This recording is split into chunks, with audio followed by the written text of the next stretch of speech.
โอ้อันนี้เป็นยังนี่จุ่มหอยเธอจุ่มหอยอ่ะ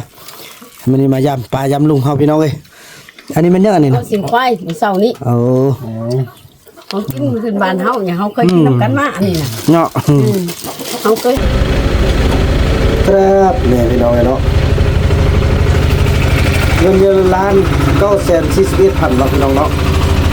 อันนี้ก็จะเป็นเรื่อง100,000เนี่ยจงไว้บัญชีซะพี่น้องเอ้ยแล้วเฮาก็จะได้โอ้เสร็จบัดนี้ขอบใจ FC ผู้มีน้ำใจแบ่งปันเหมือนฟ้าบันดาลให้สร้างรายการนี้มาช่วยเหลือคนทุกข์คนจนหรือคนด้อยกว่าด้วยแห่งศรัทธาบุญนำพาได้มาร่วมทาง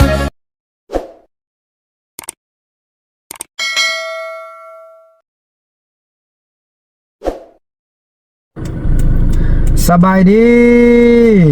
สบายดีน้องสบายดีสบายดีท่านผู้ชมสบายดี FC ของเบาบ่นำกันเบิดทุกคนพี่น้องเอ้ยเนาะคลิปนี้ก็เป็นคลิปที่มีความภูมิใจพี่น้องเอ้ยที่ว่าได้รับการช่วยเหลือจากท่านผู้ใหญ่ใจบุญที่เมตตาเนาะถือว่ามื้อนี้จะได้มอบเงินให้ทางอันพวกของเซาหลีพี่น้องเอ้ยเพราะว่ามื้อนั้นเซาหลีเพิ่นได้ออกไปเที่ยวป่าแล้วก็เลยเฮ็ดให้อันทางน้องเคยเฮาอุกใจพี่น้องเอ้ยเนาะแล้วก็พี่น้องแล้วก็แม่เพิ่นได้เห็นเนาะนั่นก็คือท่านแม่เจียวอนพี่น้องเนาะจากตระกูลใหญ่ไสบุญคำพี่น้องเอ้ยสว่ามื้อนี้ก็เป็นมื้อที่เบาบุญนำและก็ทางน้องเคยแล้วก็น้องสาวเนาะพากันขึ้นมาสยามมาเอาปลาอยู่ที่สยามบุรีพี่น้องก็เป็นบ้านเกิดเมืองนอนของทางย่าแม่เฮาแหละพี่น้องเอ้ยเนาะเพิ่นส่งเงินมาจำนวน200เหรียญพี่น้องเนาะขอบคุณนำหลายๆเด้อ200เหรียญพี่น้องเอ้ยแล้วก็มอบให้ทางพวกของซาลีถึกอยู่100เหรียญเนาะเพื่อพาซาลีไปซื้อส่งซื้อเสื้อซื้อของกินซื้อสิ้นพี่น้องเอ้ยเนาะซื้อทุกอย่างแหละที่เป็นที่ว่าเขาเจ้าอยากใส่เนาะที่เขาเจ้าต้องการแล้วส่วน100เหรียญนั้นเพิ่นก็มอบให้บาบุญนำและสาวนกพี่น้องเอ้ยขอบคุณเด้อแม่เนาะฉะนั้นแหละพี่น้องเพิ่นส่งมา200เหรียญแล้วก็บาบุญนำก็จะได้เติมน้ำมันรถจังซี่แล้วพี่น้องได้เดินทางเนาะเมื่อวานนี่ก็โอ้ยพี่น้องเอ้ยบ่มีเงินยังเหลือแต่30 บาทกีบพี่น้องเนาะนี่เหลือ30 บาทกีบพี่น้องติดเนื้อติดตัวก็เป็นแต่บุญที่แม่ที่ได้ส่งมาช่วยเหลือลูกอีกแล้วเนาะถือว่าต่อไปก็จะได้ไอจะลงไปเอาเงินก็ได้พี่น้องอินเดียธาตุเด้อพี่น้องเอ้ยเนาะขอบคุณเด้อแม่เด้อแม่ส่งเงินส่งคำให้พ่อลูกในครั้งนี้ขอให้แม่จงอยู่ดีมีแห้งสุขภาพเข้มแข็งร่ำรวยอย่าเจ็บอย่าจนอย่าอึดอย่ายากอย่าขาดอย่าขึ้นกินอย่าสุดบกจกอย่าสุดแห้งขอให้อายุวันโนสุขขังพลังขอให้ปราศจากโรคภัยไข้เจ็บต่างๆขอให้อยู่เป็นโฮมโพมใส่อยู่กับลูกกับหลานดนและตลอดไปเนาะและก็ขอให้มีความสุขทางกายทางใจทางทุกสิ่งทุกอย่างขอให้มีความสุขยิ่งขึ้นช่วยเหลือลูกหลานในครั้งนี้ขอให้ย่าแม่ได้กลับขึ้นมาเป็น100 เท่าพันเท่าโดยเถิดสาธุเนาะถือว่าท่านผู้ชมเนาะต่อไปบาวนำก็จะได้ลงไปกดเอาเงินเนาะแล้วก็จะมามอบให้ทุกคนได้เห็นนำกันพี่น้องว่าแม่เพิ่นส่งเงินมาฮอดลูกบุญนำแล้วฮอดแท้เนาะแล้วก็บ่าวบุญนำก็แจกจริงแจกแท้เป็นสะพานบุญให้ทางพ่อทางแม่ซึ่งว่าเพิ่นบ่ได้อยู่นำกับบ่าวบุญนำคือกับซาลีแต่เพิ่นก็ได้มองเห็นเนาะเพิ่นอยู่ทางพุ่นแหละทางอเมริกาพี่น้องเนาะก็ถือว่าซ้ำกับอยู่คนละมือกันเลยพี่น้องเลยเนาะเพราะเพิ่นแจ้งเฮามืดเพิ่นแจ้งพี่น้องอยู่คนละฝากโลกกันพี่น้องเลยแต่ความฮักความห่วงใยความเป็นห่วงเพิ่นก็ยังคือเก่าเพิ่นก็ซ้ำกับอยู่กับต้นโตของพวกลูกพวกหลานคือเก่าเนาะหวังว่ามีโอกาสหนึ่งแม่และก็พ่อคงจะสละเวลามาเยี่ยมยามลูกให้ได้เนาะท่านผู้ชมพบกันต่อไปเนาะพี่น้องเนาะก็ถือว่าไปเบื้องปลายกันพี่น้องอันนี้อัปเดตเนาะพี่น้องเนาะอัปเดตปลายที่เราจะเอาเข้าไปหมู่บ้านพ่อต้องเหลืองเขาเนาะพี่น้องเนาะอันนี้ไปจำนวน3ปลายพี่น้องเนาะเอาเบื้องพังๆเลยนึงพี่น้องเอ้ยนี่สิแหละอันนี้ปลายโอ้พี่น้องงามไล่นี่มีฮุบซาลีฮุบเราผู้พุทธอุปถัมภ์ถืออยู่4 ล้านไปกีบพี่น้องเนาะพุทธอุปถัมภ์คำสูในครั้งนี้ก็คือทางอาจารย์พ่อบุญทันแซงจันเนาะ ตอนนี้ก็มากดเอาเงินก่อนพี่น้องเอ้ยเงินมาฮอดมาถึงแล้วเด้อแม่เนาะคืออยู่4ล้านปลายพี่น้องเอ้ยเนาะ4ล้านปลายเบิ่งยังเหลือเท่าใดเนาะพอเมื่อกี้ได้ใช้จ่ายให้แม่บ่าวผู้นำได้พี่น้องเอ้ยเนาะเพราะว่าเพิ่นแบ่งให้บ่าวผู้นำก็อันนั้นเนาะเลย3ล้านปลายพี่น้องเอ้ยเนาะนี่เงินนี้3ล้านปลายบ่าวผู้นำก็จะได้ทอนเอาเป็นจำนวนเต็มซะเนาะ2ล้าน1แสนกีบเนาะให้ทางเคยเฮาพี่น้องเอ้ย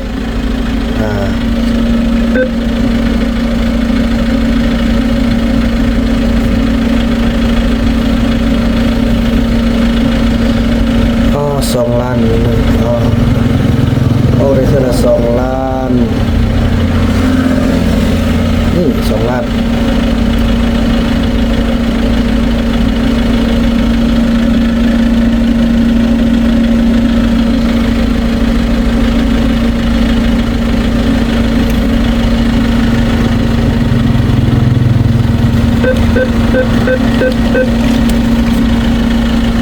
Please wait while your transaction is processed. รีบออกมา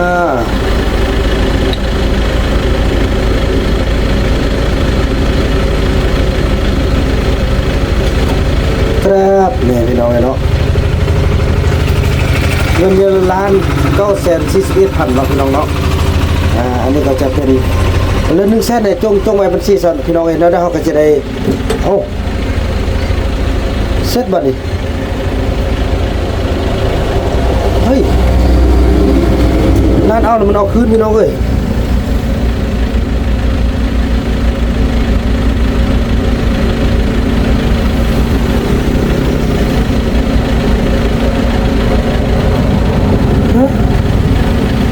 เสร็จบัดนี้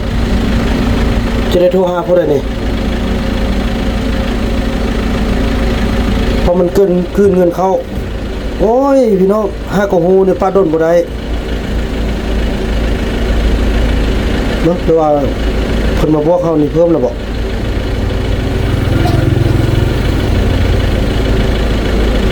นั่นบ่ได้บัดนี้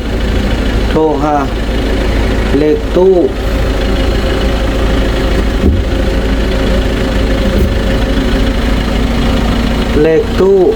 เบอร์โทร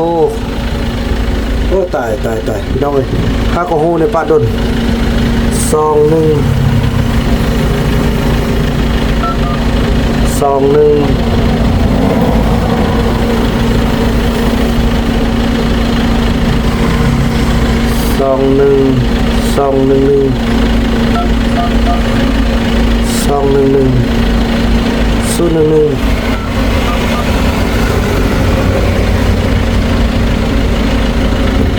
ก็มันขึ้นเลยก่อนนะพี่น้องเนาะ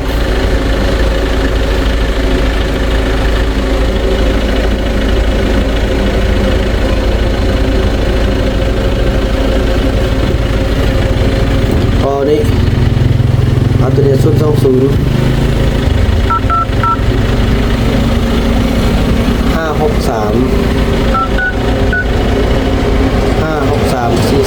เป็นเก่าโอ้5กว่าโมงพี่น้องนั่นจับแล้วมันเขาเป็นอะไรเลยโอ้ยแต่ตายเลยท่านคำพุทธวินัยสุขภาลี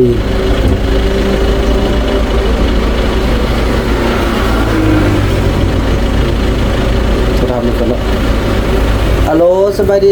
ไอ้คำพูดบ่นี่โอ้เดี๋ยวนี้น้องมากดเงินอยู่อันตู้อันลักซิแปดนี่นะกดเงินแล้วบัดนี้เงินออกแล้วบัดนี้มันออกมาแล้วน้องบ่ทันได้จับนั่นแล้วมันเอาเข้าคือเก่าหั่นนะเลยเฮ็ดจังได๋แล้วบัดนี้แล้วเฮาเช็ดอะไรบัดนี้มีเจ้า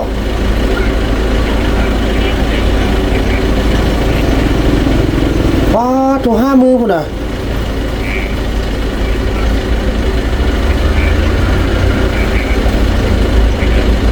โอ้ตาย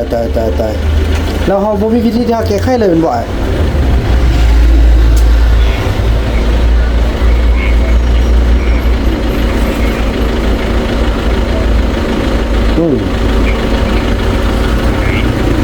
โดย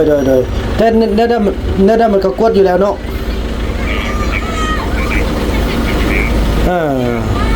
แล้วอันนั้นน่ะมันปกตินี่มันออกมานี่ประมาณจั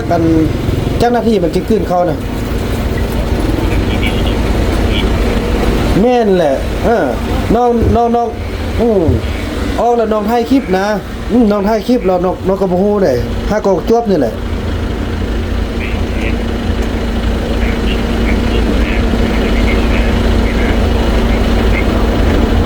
โอ้แต่ว่านั่นได้ก็ต้องได้คืนเนาะแต่ว่าซาด้วยนึงเนาะเพิ่นจะโอเคเข้าใจจ้ะนะโดยเข้าใจโดยเข้าใจแล้วโดย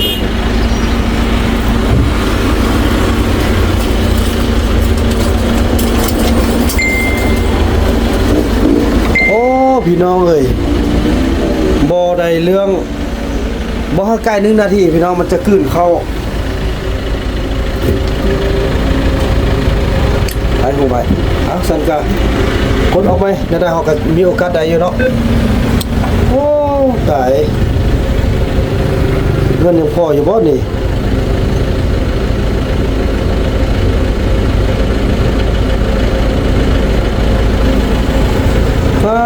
ล้านเก่าแสน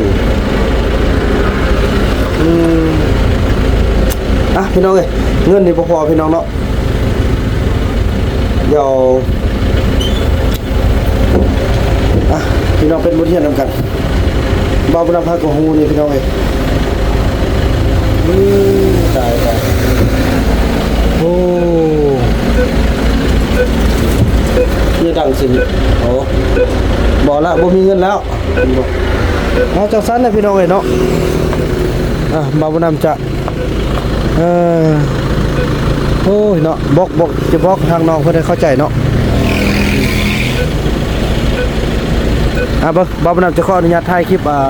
ลงทางโซเชียลเพื่อเตือนทุกคนพี่น้องเลยคือว่าแหละกดมันก็คือว่าเนาะมันบกไกล1นาทีพี่น้องเลยบกไกล1นาทีนั่นแหละพี่น้องเห็นเนาะพี่น้องเอ้ยนั่นนี่น้องเคยเงินนี่แม่เพิ่นส่งมาได้แล้วเด้อได้แล้วไอ้กดบัดนี้ไอ้กดเราออกมาไอ้นั่นจับนะนั่นจับแล้วมันคืนเขาคือเก่าดินี่น่ะแล้วมันบ่เข้าบัญชีไอ้แล้วอีก50,000แล้วเพิ่นสิโอนแล้วบัดนั้นจึงเอาเนาะเนื้อได้เงินกะเพิ่นกะส่งมาแล้วฮอดแล้วโอ้พี่น้องเอ้ยไอ้ฮักก็ฮู้เด้ว่ามันคิดว่ามันออกมาซ้ำได้ก็ย่าเฮาจับเอานะออกมานี่เขาให้กำหนดเนาะบ่ให้กำหนดแล้วมันจะคืนเขาจังซั่นเด้อน้องเด้อในรายการในรายการได้แน่นอนของพวกน้องเด้อพี่น้องเอ้ยป้าโถเป็นบทเรียนอันยิ่งใหญ่บ่พบกับบ่ฮู้พี่น้องเอ้ยหากก็เห็นนี้โอ้ยขออภัยนำทางย่าแม่หลายๆเนาะในรายการเงินแม่ก็ฮอดแล้วก็บ่เสียแม่เนาะลูกก็ได้เอาเบอร์อีหยังติดต่อไป5 มื้อเพิ่นสิโอนเข้าแม่ แล้วเบิ่งบ่เป็นนะมื้ออื่นเงิน YouTube ไปออกไอ้จะเอาเงิน YouTube ไปออกให้ก่อนเลยเนาะได้ก็เพิ่นส่งมาแล้วเด้ พี่น้องเอ้ยเพราะว่า YouTube ก็ออกมาแล้วเนาะประมาณวันที่25 26มื้อก็ออกมาแล้วพี่น้องเอ้ยจังซั่นแล้วพี่น้องเนาะเดินทางพบกันต่อไปพี่น้องเอ้ยเนาะพี่น้องเลยแล้วการเดินทางของพวกเฮาเนาะมาฮอดนี้บ่าวบุญนำก็พาเซาลีแล้วก็น้องเขยเนาะมาแวะกินข้าวอยู่เที่ยงนาซึ่งว่าข้าวนี้ก็เป็นข้าวที่ทางอาจารย์พ่อเนาะบุญทันแซงจันทร์เพิ่นได้เหาะให้เป็นการเดินทางพี่น้องเอ้ยเนาะนี่ผู้เพิ่นช่วยเหลือปลายนี่แหละพี่น้องเอ้ยเนาะอันนี้สถานที่นี้ก็เป็นสถานที่ที่บ่าวบุญนำเคยมากินมาพักผ้าอาศัยมาแบบมีความลึงเคยเนาะโอ้อันนี้บะติวได้เนาะปลาเนาะบะติวเนาะพอโทคักได้นี่น่ะกับแจ่วพี่น้องเอ้ยนี่ใบติวเนาะนี่บะติวกับแจ่วยังคักได้พี่น้องเอ้ยโอ้สถานที่คักขนาดพี่น้องทางล่างก็มีหน้าแสงพี่น้องเอ้ยเนาะมีหน้าแสงมีจังซี่แหละโอ้กินข้าวกินน้ำกัน ไอ้อุ่นแล้วเจ้ากันจะเห็น ไอ้อุจิเฮ็ดแล้วบ่เนี่ยโอ้อันนี้เป็นยังนี่จุ่มหอยเธอจุ่มหอยอ่ะมันนี่มายำปลายำลุงเฮาพี่น้องเอ้ยอันนี้มันยังอันนี้ เอา นะ สิงควายมื้อเช้านี้ โอ้ ของกินขึ้นบ้านเฮาเนี่ยเฮาเคยกินน้ำกันมาอันนี้น่ะ เนาะ เฮาเคยหันหุบหันสุกน้ำกันมาแล้ว น่ะว่าน่ะ แล้วเฮา ใกล้มากกับแวลิ้นจะคือเอา แม่น มันตัดสินใจเข้ามาได้มื้อนี้น่ะ อันสั่นกระจูฮอด อยู่บ้า เนาะ นเนี่ยไปอยู่แล้วตอนช่วยไม่ได้มานอน เนาะ สุดท้ายมาก็ บ้าน ได้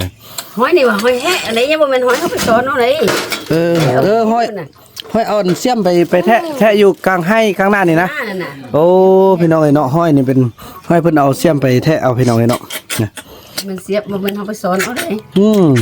อันนี้กิน เคยกิน เอฟซีเด้อขอบใจเด้อขอบ โดย เพิ่นฝากมาให้แต่สัญญาเนาะพี่น้องโอ้สาวลีนี่ไปใส่บ่ตายเด้อนี่น่ะแต่ว่ามีคนฮักคนห้อมขนาดเพิ่นแบบว่า เขาดีใจที่ว่านางตัดสินใจออกมาอยู่โลกภายนอกเฮาได้หั่นนะ น้องอันยังอยู่ป่าพุ่นนู่น ก็อยู่ครึ่งหนึงเด้ไปมาๆน่ะ ถึงว่าอยากเข้ามาบ้านเลยเนาะ กันโดยแม่นแหละเริ่มอันพอเดี๋ยวนี้กำลังสร้างเฮือนล่ะ ถ้าเราเห็นแล้วเราค่อยมาก็ ย่ากันบ่เห็นไอ้นำนี่คือสิบ่ได้มาเลาะไปเที่ยวเดี๋ยวนี้แหละเนาะ บ่ได้มาเลาะมาเที่ยวละ มีแต่ย่างไปแล้วเนาะออกพุ่นออกพีเลยเนาะ ออกมา เพราะนั้นไปดิบุญดินะบุญก็เข้ามาบ่ มันเขาบนของเขาอันเขาจะเอารถไปทับเอาเมืองเขาขี่รถไปทับ ไป เอา แล้วก็ไปบ่เขาก็สอกหัดตกก็บ่เห็นแต่จุดนี่ ผู้ใด บ้าน ฉะนั้นแหละพี่น้องเอ้ยกินข้าวกินน้ำก่อนแล้วก็เดินทางพบกันต่อไปเนาะพี่น้องเนาะโอ้เอายากินแล้วบ่เมื่อเช้านี่ สาเห็นละ แล้วบัดขึ้นรถนี่เอายากินตัวไหนเปิดเป็นวัด ซาลีเป็นวัด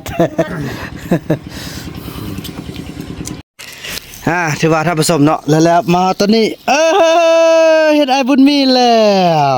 พี่น้องเอ้ยมาฮับเอาลูกชายแล้วก็ทางน้องนกเนาะนี่ปลายของกระมอดพิษแล้วพี่น้องก็น่าจะบ่ทันเอาขึ้นอันเถื่อมื้อเช้าเนาะเคยเนาะจะเอาขึ้นเนาะมื้อเช้าจะเอาขึ้นไปไว้อยู่เดินถึงพี่น้องเอ้ยคือว่าโอ้ยพี่น้องมื้อนี้ก็ FC ถือว่าตอนรับอย่างดีพี่น้องบ่ว่าจะอยู่แต่ละบ้านพี่น้องเอ้ยก็ถือว่าแวะมา